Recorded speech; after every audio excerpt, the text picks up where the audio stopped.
किसी भी सब्जेक्ट को जब आप प्रिपेयर करते हैं, खासकर कोई टेक्निकल एग्जाम जैसे गेट इंजीनियरिंग सर्विसेज का एग्जाम अगर आप दे रहे हैं, तो उसके 4 मेन पिलर्स होते हैं। मान लीजिए कोई एक पर्टिकुलर टॉपिक है, तो हम क्या करते हैं, इस टॉपिक के इर्द गिर्द जितनी चीजें हम लोगों को पढ़नी है उन सबको हम मैप की तरह यहां लिख देते हैं। मान लीजिए मैंने मैथ्स पढ़ लिया, मैंने सारे क्वेश्चंस कर लिए, मैंने इवन प्रीवियस ईयर क्वेश्चंस भी कर लिए। अब आज से 3 महीने बाद जब मुझे देखना है कि मेरा मैथ्स जो है वो अच्छे से रिवाइज हुआ है कि नहीं, कहीं मैं भूल तो नहीं गया हूं, तो मैं क्या करूंगा, रैंडमली किसी चैप्टर के किसी टॉपिक के प्रीवियस ईयर क्वेश्चंस निकालूंगा। नमस्कार दोस्तों, अगर आप भी गेट इंजीनियरिंग सर्विसेज या ऐसे ही किसी कॉम्पिटिटिव एग्जाम के लिए प्रिपेयर कर रहे हैं, तो एक समस्या आपको भी परेशान करती होगी और वो है रिवीजन। क्योंकि ऐसे एग्जाम्स की तैयारी आप एक लंबे समय के लिए करते हो, लगभग 1 साल 1.5 साल, कुछ बच्चे 2-2.5 साल के लिए प्रिपेयर करते हैं। तो ऐसे में जो सब्जेक्ट आपने शुरुआत में पढ़े होते हैं उनको साल 1.5 साल तक रिटेन करना, ये अपने आप में एक चैलेंज है। और इसी के लिए आपको एक परफेक्ट रिवीजन स्ट्रैटेजी चाहिए होती है। हमने साल दर साल अपने टॉपर्स स्टूडेंट से बात की और ये जाना कि वो कौन सी स्ट्रैटेजी यूज कर रहे हैं, क्योंकि अगर आप टॉपर्स पे ध्यान दें तो उनकी ये जो 2-3 स्ट्रैटेजीज होती हैं यही उनको अलग करती हैं एक एवरेज स्टूडेंट से। देखिए, टॉपर्स जो है वो अपने आप में बहुत ज्यादा स्मार्ट नहीं होते। मैंने अभी हाल फिलहाल में इंटरव्यू लिया था गेट 2024 के जो रिजल्ट आए थे उनके टॉपर्स का, और मुझे यही जानने को मिला कि उनमें से बहुत सारे लोग ऐसे थे जो अपने कॉलेज के टाइम पे, स्कूल के टाइम में एवरेज स्टूडेंट थे, और उनका कोई फर्स्ट अटेम्प्ट में बहुत अच्छा मार्क्स नहीं आया था क्योंकि उन्होंने बहुत सारी गलतियां की थी। लेकिन ओवर द पीरियड उन्होंने अपनी गलतियों को सुधारा, कुछ बहुत बेहतरीन स्ट्रैटेजीज इंप्लीमेंट की अपनी प्रिपरेशन में, और उसी का उनको फल मिला, उसी का उनको रिजल्ट मिला। तो अगर आप लोग भी अभी से ही इन स्ट्रैटेजीज को अप्लाई करें, इंप्लीमेंट करें अपनी प्रिपरेशन में, तो आपको भी एक बहुत अच्छा रिजल्ट मिलेगा। क्योंकि ऐसा हो सकता है कि 6-8 महीने के बाद जब आपके पास गेट के लिए बहुत ज्यादा टाइम नहीं बचेगा, नवंबर दिसंबर का टाइम आ जाएगा, उस टाइम आप लोगों को बहुत ज्यादा रिग्रेट हो कि आप लोगों ने ये चीज पहले क्यों नहीं की। तो आज हम इस सेशन में बात करेंगे कि टॉपर्स जो हैं वो क्या स्ट्रैटेजी यूज करते हैं और इन स्ट्रैटेजी को आप प्रैक्टिकली किस तरीके से इंप्लीमेंट कर सकते हैं। यहां मैं अगर बात करूं, किसी भी सब्जेक्ट को जब आप प्रिपेयर करते हैं, खासकर कोई टेक्निकल एग्जाम जैसे गेट इंजीनियरिंग सर्विसेज का एग्जाम अगर आप दे रहे हैं, तो उसके 4 मेन पिलर्स होते हैं। सबसे पहले आप उस सब्जेक्ट को लर्न करते हो, उसके बेसिक कॉन्सेप्ट्स लर्न करते हो। और ये आप कहां से करते हो? पहले के जमाने में ये चीज स्टैंडर्ड टेक्स्ट बुक से की जाती थी, लेकिन वो एक बहुत टाइम कंज्यूमिंग चीज है क्योंकि आपके पास बहुत ज्यादा सब्जेक्ट्स होते हैं, बहुत वास्ट सिलेबस होता है। तो इसीलिए आज हम लोग लेक्चर्स के थ्रू यही चीजें करते हैं। तो आप लोगों को बेसिक कॉन्सेप्ट अगर लर्न करने, तो आप कोई बैच ज्वाइन करते हो, आप यूट्यूब के लेक्चर्स भी देख सकते हो।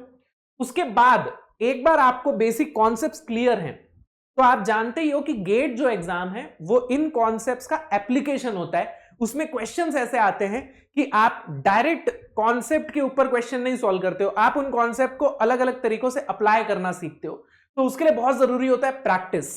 प्रैक्टिस करने के लिए आपको छटे हुए क्वेश्चन सॉल्व करने होते हैं जो कि गेट के पैटर्न पे, ईएससी के पैटर्न पे बेस्ड। लेकिन सिर्फ पढ़ लेने से और प्रैक्टिस कर लेने से काम नहीं चलेगा। आपको रिवीजन भी करना होता है, जो कि एक बहुत महत्वपूर्ण हिस्सा होता है आपके सब्जेक्ट की प्रिपरेशन का, और आपको अपने आप को टेस्ट भी करना होता है। तो ये 4 मेन पिलर्स हैं: learn the subject, practice questions, revise the concepts and test yourself कि आप लोग कितने पानी में हो। ओके, अगर इन चारों को आपने बेहतरीन तरीके से कर लिया तो आपका जो सब्जेक्ट है वो 100% बहुत बेहतरीन तरीके से प्रिपेयर हो जाता है। ओके, अब देखिए, लर्न करना, प्रैक्टिस करना, ये अपने आप में एक अलग मुद्दा है। हम यहां बात करने वाले हैं बेसिकली रिवीजन के बारे में। तो सबसे इंपॉर्टेंट चीजें, जो पॉइंट्स आपको याद रखने रिवीजन के लिए, देखिए, आपको किसी भी सब्जेक्ट को पीरियोडिकली रिवाइज करना हो। फॉर एग्जाम्पल, मान लीजिए मैं आज की डेट में मैथ्स पढ़ लेता हूं। मैथ्स में मान लीजिए 10 चैप्टर है, मैंने 10 चैप्टर्स पढ़ लिए, 1 महीने में मेरा मैथ्स प्रिपेयर हो गया अच्छे से, मैंने सब कुछ क्वेश्चंस वगैरह सब कुछ प्रैक्टिस कर ली। अब आगे जब मैं और सब्जेक्ट्स पढ़ना स्टार्ट करूंगा तो मैथ्स के कॉन्सेप्ट्स में धीरे धीरे भूलता जाऊंगा। अगर मैं आज से 2 महीने 3 महीने बाद उन्हीं क्वेश्चंस को उठाऊं जो मैंने मैथ्स की प्रिपरेशन के टाइम में सॉल्व किए थे, तो शायद मैं रिकॉल नहीं कर पाऊंगा उन कॉन्सेप्ट्स को। बहुत जरूरी होता है कि आप जो कॉन्सेप्ट्स पढ़ रहे हो उसको आप बार बार रिवाइज करो, क्योंकि यहां 10-12 सब्जेक्ट्स हैं जिनमें बहुत सारे चैप्टर्स हैं। हर चैप्टर में बहुत सारे कॉन्सेप्ट्स हैं, बहुत सारे फॉर्मूले हैं। अब आप गेट का जब एग्जाम देने जाओगे तो वहां जो 65 क्वेश्चंस आपको सॉल्व करने हैं वो किसी भी सब्जेक्ट के, किसी भी चैप्टर के, किसी भी टॉपिक के हो सकते हैं। तुरंत अगर आप रिकॉल नहीं कर पाए तो आपका बहुत ज्यादा टाइम वेस्ट हो जाएगा ये सोचने में कि ये क्वेश्चन कहां से है। तो इसीलिए आपको उस सब्जेक्ट को बार बार बार बार बार बार रिवाइज करना होता है। मैं आपको बता दूं, एक एवरेज बच्चा एक सब्जेक्ट को ऑन एवरेज कम से कम 100 बार रिवाइज करता है, तब जाके वो उसको बहुत जल्दी रिकॉल कर पाता है। अब ये 100 बार रिवीजन जो है सुन के आपको बहुत बड़ा नंबर लग रहा होगा, लेकिन मैं आपको बता दूं ये बहुत ही प्रैक्टिकल नंबर है। और आप अगर 100 बार रिवीजन पूरा का पूरा लेक्चर देख के, पूरे के पूरे लेक्चर नोट्स देखकर करना चाहते हो तो ये पॉसिबल नहीं है, प्रैक्टिकली ये पॉसिबल नहीं होगा, क्योंकि बहुत ज्यादा टाइम कंज्यूमिंग होगा। तो सबसे बेस्ट चीज होती है शॉर्ट नोट्स। शॉर्ट नोट्स कैसे बनाने हैं, उसमें क्या होना चाहिए, ये हम आगे देखेंगे। तो बेटा आपको ये जो शॉर्ट नोट्स है हर एक सब्जेक्ट के बना के रखने हैं। बार बार बार बार रिवीजन आप इसी का कर पाओगे, क्योंकि ये कम से 10-15 पेज के होते हैं। एक सब्जेक्ट के शॉर्ट नोट्स 10-15 पेज के होते हैं, तो ये 10-15 पेज जो है ये आप बार बार रिवाइज कर पाओगे। अगर आप लॉन्ग नोट्स, लेक्चर नोट्स की बात करो 200-300 पन्ने के बनते हैं, तो वो बार बार रिवाइज करना प्रैक्टिकली पॉसिबल ही नहीं है। So this is the most important part of your revision, okay, short notes. Next is previous year questions. GATE के, इंजीनियरिंग सर्विसेज के प्रीवियस ईयर क्वेश्चंस। देखिए प्रीवियस ईयर क्वेश्चंस अगर आप सॉल्व करते हो रैंडमली, जैसे मान लीजिए मैंने मैथ्स पढ़ लिया, मैंने सारे क्वेश्चंस कर लिए, मैंने इवन प्रीवियस ईयर क्वेश्चंस भी कर लिए।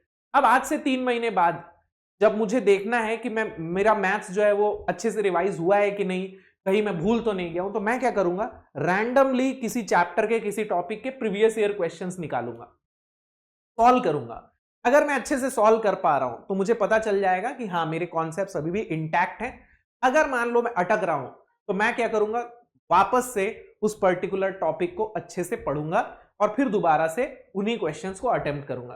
तो प्रीवियस ईयर क्वेश्चंस जो हैं वो आपके रिवीजन के टाइम पे प्रैक्टिस करने के लिए परफेक्ट होते हैं, क्योंकि इससे होगा क्या, आप गेट के प्रीवियस ईयर क्वेश्चन, ईएससी के प्रीवियस ईयर क्वेश्चन बार बार सॉल्व करोगे। तो एक तो ये फायदा हो जाएगा कि आपको पता चल जाएगा कि आपका जो टॉपिक है आप भूल रहे हो कि नहीं भूल रहे हो, रिवीजन की बहुत अच्छा काम आ जाएगा। और आपके प्रीवियस ईयर क्वेश्चंस की प्रैक्टिस मल्टीपल टाइम्स हो जाएगी, ओके। इसके बाद आपको मॉक टेस्ट देने हैं। आप अभी आज की डेट में कोई भी टेस्ट सीरीज ज्वाइन करते हो ना, आपको अलग अलग टाइप के टेस्ट मिलेंगे।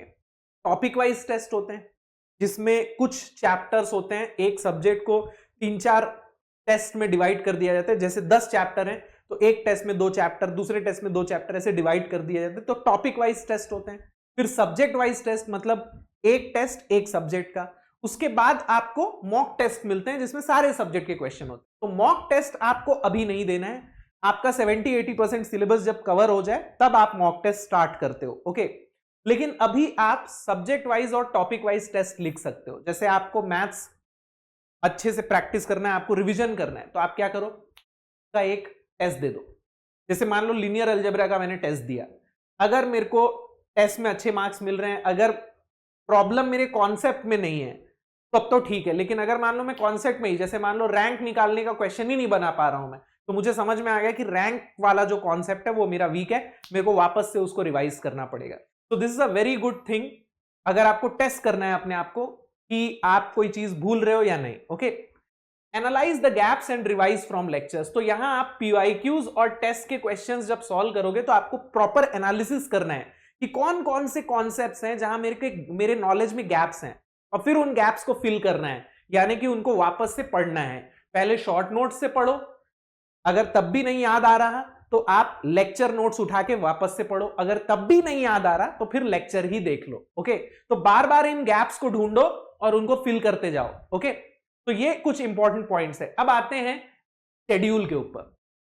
तो मेरे हिसाब से आपको वीकली बेसिस पे रिवीजन करना चाहिए, ठीक है।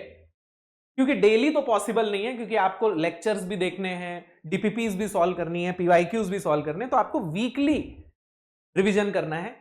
अब वीकली कोई एक दिन ऐसा ढूंढ लीजिए जब आप डेडिकेट कर सको अपने टाइम को, एक टाइम को ब्लॉक कर सको कि भाई मैं इस टाइम पे रिवीजन ही करूंगा और कुछ नहीं करूंगा। फॉर एग्जाम्पल मान लीजिए मैंने संडे का टाइम ब्लॉक कर दिया। यहां मैं सिर्फ एक एग्जांपल दे रहा हूं कि मान लीजिए मैं संडे को अर्ली मॉर्निंग उठ जाता हूं 6 AM और 10 AM तक मैं रिवीजन करता हूं, ओके। तो ये जो मैंने शेड्यूल बना लिया, ये मैंने टाइम ब्लॉक कर दिया। इस टाइम पे मैं कभी भी कोई नई चीज नहीं पढ़ूंगा, इस टाइम को मैं किसी और चीज में यूटिलाइज नहीं करूंगा, ये मेरा टाइम ब्लॉक हो चुका है रिवीजन के लिए, ओके।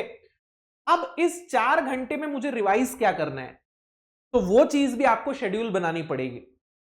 मान लीजिए मेरे 3 सब्जेक्ट हो चुके हैं, ठीक है, अभी तक मैंने 3 सब्जेक्ट पढ़ लिए हैं, तो उन 3 सब्जेक्ट को आप डिवाइड कर दो। जैसे ये 4 घंटे का टाइम है, आप डिवाइड कर दो कि 1 घंटा इस सब्जेक्ट को, 2 घंटा इस सब्जेक्ट को, 1 घंटा इस सब्जेक्ट को, इस तरीके से आप डिवाइड कर दो और फिर आप शॉर्ट नोट्स को रिवाइज करते जाओ, ओके। ये जो वीकली बेसिस पे आप रिवीजन कर रहे हो ना, मोस्टली इसमें आपको एक तो शॉर्ट नोट्स रिवाइज करने, उसके बाद अगर आपको लग रहा है कि हाँ मेरे को सब कुछ याद है, तो फिर आपको गेट के पीवाईक्यूज रैंडमली सॉल्व करने हैं। और टेस्ट का तो टाइम आप अलग रखो, आपको टेस्ट के लिए भी एक शेड्यूल ब्लॉक करना पड़ेगा। जैसे वीकली बेसिस पे आप टेस्ट देते रहते हो, तो आपका टेस्ट का जो टाइम है उसको आप अलग रखो। ये 4 घंटे में मैं क्या करूंगा, मैं शॉर्ट नोट्स रिवाइज करूंगा, मैं गेट के पीवाईक्यूज करूंगा और मैं ढूंढूंगा कि गैप कहां आ रहा है। जैसे कोई सब्जेक्ट है, मैंने रिवाइज किया, मेरे को उस टाइम कुछ गैप्स मिल गए, मैंने पीवाईक्यूज लगाए, मेरे को उस टाइम कुछ गैप्स मिल गए, उसके बाद मैं क्या करूंगा, गैप्स को फिल करूंगा, ओके। तो this is what you need to do in order to make a perfect schedule, okay. यहां मैं सिर्फ एक एग्जांपल दे रहा हूं, हो सकता है आपकी सैटरडे को छुट्टी हो तो आप सैटरडे को भी यूटिलाइज कर सको, लेकिन एटलीस्ट वीक में एक दिन और उस दिन में कुछ घंटे आपको ब्लॉक कर देने हैं कि ये मैं हमेशा सिर्फ रिवीजन के लिए यूटिलाइज करूं, ओके। अब शॉर्ट नोट्स पे आते हैं कि शॉर्ट नोट्स होता क्या है, शॉर्ट नोट्स में करना क्या होता है। तो देखिए, शॉर्ट नोट्स जितने शॉर्ट होंगे उतना अच्छा, क्योंकि आप इसको बार बार रिवाइज करना चाहते हो। तो अगर मान लीजिए आपने 100-150 पन्ने के नोट्स बना लिए, तो बार बार रिवीजन प्रैक्टिकली ही पॉसिबल नहीं होता, आप चाहोगे भी तो नहीं कर पाओगे। पहली बात तो मन ही नहीं करेगा कि इन 100-150 पन्नों को मैं बार बार पढ़ूं, और दूसरी बात चाहोगे भी तो बहुत टाइम लग जाएगा, it will not be practically possible. तो शॉर्ट नोट्स जो हैं उसमें सिर्फ आपको बहुत इंपॉर्टेंट पॉइंट्स ही कवर करने, ऐसे पॉइंट्स जो आपको याद रखने हैं, समझने वाले नहीं, याद रखने वाले पॉइंट्स, जैसे डेफिनेशंस, इंपॉर्टेंट फॉर्मूले और उनके साइन कन्वेंशन, इंपॉर्टेंट फैक्ट्स। जैसे होता होगा ना कि किसी भी टॉपिक में, जैसे मान लो रैंक निकालने का आइगन वैल्यू है जैसे, ठीक है, तो आइगन वैल्यू के कुछ फैक्ट्स होते होंगे, कुछ कैरेक्टरिस्टिक्स होते होंगे कि आइगन वैल्यू के को जोड़ोगे तो वो ट्रेस के बराबर होता है, आइगन वैल्यू का मल्टीप्लीकेशन डिटर्मिनेंट के बराबर होता है। तो ये इंपॉर्टेंट फैक्ट्स और कॉन्सेप्ट जो आपको याद रखने हैं। डायग्राम्स, कुछ ऐसे डायग्राम होते होंगे जो याद रखना होता है ना। तो ये सारे जो पॉइंट्स हैं आपको सिर्फ इन्हीं को कवर करना है। और मैं आपको एक बहुत इंपॉर्टेंट इनपुट दे देता हूं, आप सब्जेक्ट को जब अच्छी तरह से समझ जाओगे और उसके बाद जब आप उसके शॉर्ट नोट्स बनाओगे तो परफेक्ट शॉर्ट नोट्स बनेंगे। अगर आपके सब्जेक्ट ही क्लियर नहीं है, अगर आपका सब्जेक्ट अच्छे से तैयार नहीं है और आप उसके शॉर्ट नोट्स बनाने बैठोगे ना, बहुत ही बकवास शॉर्ट नोट्स बनते हैं। तो अगर आप शॉर्ट नोट्स अच्छे नहीं बना पा रहे हो तो समझ जाओ कि मेरा सब्जेक्ट प्रिपेयर्ड नहीं है। तो पहले आप अपने सब्जेक्ट को अच्छा करो, उसके बाद शॉर्ट नोट्स बनाओ। ट्रस्ट मी, आपके बेस्ट शॉर्ट नोट्स प्रिपेयर होंगे, ओके। अब आते हैं कॉन्सेप्ट मैप। ये एक बहुत ही इंटरेस्टिंग चीज है, ये एक नया ट्रेंड है, खासकर ये हम लोगों ने यूपीएससी वाले एस्पिरेंट्स में बहुत चीजें देखी हैं कि कॉन्सेप्ट मैप बनाते हो। कॉन्सेप्ट मैप क्या होता है, मान लीजिए कोई एक पर्टिकुलर टॉपिक है, तो हम क्या करते हैं, इस टॉपिक के इर्द गिर्द जितनी चीजें हम लोगों को पढ़नी है उन सबको हम मैप की तरह यहां लिख देते हैं। सब टॉपिक, मान लीजिए इसके 5-6 सब टॉपिक्स हैं, तो सब टॉपिक नंबर 1 यहां लिख दिया, सब टॉपिक नंबर 2 यहां लिख दिया, सब टॉपिक नंबर 3 यहां लिख दिया, सब टॉपिक नंबर 4 यहां लिख दिया। इस तरीके से एक मैप बन जाता है। जो आपका मेन टॉपिक है उस टॉपिक के इर्द गिर्द आपका एक मैप बन जाता है। ये एक बहुत अच्छा टूल बन जाता है रिवीजन के लिए, क्योंकि ह्यूमन ब्रेन जो है वो पिक्चर्स को, साउंड को ज्यादा लंबे समय तक याद रख सकता है compare to what you read. ठीक है, तो अगर मैं पिक्टोरियल फॉर्म में, ग्राफ के फॉर्म में, डायग्राम के फॉर्म में या मैप के फॉर्म में कोई चीज लिखता हूं तो वो मुझे ज्यादा लंबे समय तक याद रहती। तो इनको हम कॉन्सेप्ट मैप बोलते हैं। आपको मैं एक सैंपल मैप दिखा देता हूं। जैसे मान लीजिए मैथमेटिक्स में एक टॉपिक है वेक्टर्स, फिजिक्स में, मैथमेटिक्स में एक टॉपिक है वेक्टर्स। तो वेक्टर का अगर मैं कॉन्सेप्ट मैप देखूं तो आप कुछ इस तरीके का देख सकते। वेक्टर का डेफिनेशन आपने यहां लिख लिया, ठीक है। पोजीशन वेक्टर क्या होता है वो यहां आपने बता दिया। टाइप्स ऑफ वेक्टर्स यहां पे आपने लिख लिए। यूनिट वेक्टर क्या होता है वो यहां लिख लिया। मल्टीप्लीकेशन ऑफ अ वेक्टर वो आपने यहां लिख लिया। तो वेक्टर से जुड़ी जितनी भी चीजें हैं, जितने भी टॉपिक्स, जितने भी पॉइंट्स आपने पढ़े हैं, वो आपने वेक्टर के इर्द गिर्द लिख लिए। अब जब आप एक नजर इसको देखोगे ना, आपको ये, आपके ये दिमाग में छप जाएगा। बार बार जब आप इसको देखते रहोगे तो ये पिक्चर आपके दिमाग में कुछ ऐसी छपेगी। आपने देखा होगा अक्सर कि जब आप इसको रिकॉल करोगे तो आपके दिमाग में वापस से यही इमेज बनेगी कि ना, इस पिक्चर के राइट हैंड बॉटम पे मैंने टाइप्स ऑफ वेक्टर्स लिखा था। आपको वो याद आएगा, आपका माइंड वो याद करेगा। यूनिट वेक्टर मैंने यहां पे लिखा था। तो ये पिक्टोरियल फॉर्म में जब आप कॉन्सेप्ट्स को लिखोगे तो आपको ये ज्यादा लंबे समय तक याद रहेगा और आपका टाइम भी कम कंज्यूम होगा, क्योंकि ये चीज इतनी व्यवस्थित एक पेज में आ गई है कि आपका टाइम कम कंज्यूम होगा। अब ये चीज कोई फिक्स चीज नहीं है कि इसको इसी तरीके से बनाया जा सकता है। आप अपने हिसाब से अपना कॉन्सेप्ट मैप बनाओ। सिंपल कॉन्सेप्ट ये है कि आपका जो टॉपिक है वो सेंटर में होना चाहिए और उस टॉपिक से रिलेटेड जो चीजें हैं उसको आप इसके इर्द गिर्द लिखो। डायग्राम्स भी बनाकर आप शो कर सकते हो, है ना, इक्वेशंस भी लिख सकते हो, प्रॉपर्टीज, कैरेक्टरिस्टिक, सब कुछ यहां आप मेंशन कर सकते हो। ओके, तो this is a very important tool जो आजकल बहुत ट्रेंडिंग है। ठीक है, जो कॉम्पिटिटिव एग्जाम के लिए प्रिपेयर करने वाले एस्पिरेंट है वो इस चीज को बहुत ज्यादा यूटिलाइज कर रहे हैं। ओके, अब आ जाते हैं टेस्ट सीरीज में। तो देखो, टेस्ट सीरीज तो मुझे लगता है कि जितनी जल्दी हो सके आपको स्टार्ट कर देनी चाहिए और उसमें सबसे पहले आपको topic wise and subject wise test देने हैं। ओके, तो आप कोई भी अच्छी टेस्ट सीरीज ज्वाइन करो। जैसे हमारा गेट वाला का टेस्ट सीरीज भी अगले 1-1.5 महीने में लॉन्च होने वाला है। आप वो टेस्ट सीरीज ज्वाइन कर सकते हो। आप कोई भी अच्छी टेस्ट सीरीज ज्वाइन करो जिसमें अच्छे लेवल के क्वेश्चंस आपको मिले। उसमें आपको टॉपिक वाइज और सब्जेक्ट वाइज टेस्ट देने। ये टेस्ट कब देंगे सर? तो मोस्टली ये रिवीजन के टाइम पे आपके लिए देना बेटर होगा।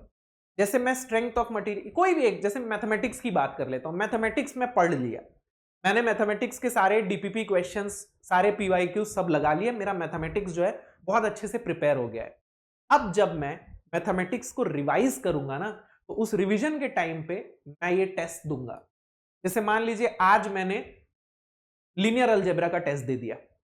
उस टेस्ट के एनालिसिस के बेसिस पे मुझे पता चल जाएगा कहां गैप्स आ रहे हैं। लीनियर अलजेब्रा में मैंने कौन कौन से टॉपिक्स वीक है, जहां आपने कॉन्सेप्ट में गड़बड़ी की है, मतलब आपको अच्छा रिवीजन करने की जरूरत है, तो वो गैप्स आप ढूंढिए। तो हर टेस्ट को देने के बाद आपको आधा घंटा कम से कम उसका एनालिसिस में लगाना चाहिए, तभी टेस्ट देने का कोई मतलब होता है। ओके, तो इन टेस्ट को रिवीजन के लिए आप लोग यूटिलाइज कर सकते हो बहुत बेहतरीन तरीके से। यूजुअली मैंने देखा है, मतलब टॉपर्स से जब मैंने बात की तो हर टॉपर ने ना 2 टेस्ट सीरीज अलग अलग ज्वाइन कर रखी थी, जिसमें से एक टेस्ट सीरीज उन लोगों ने रिवीजन के टाइम में यूटिलाइज की और दूसरी टेस्ट सीरीज लास्ट में, आखिरी के 2-3 महीने में।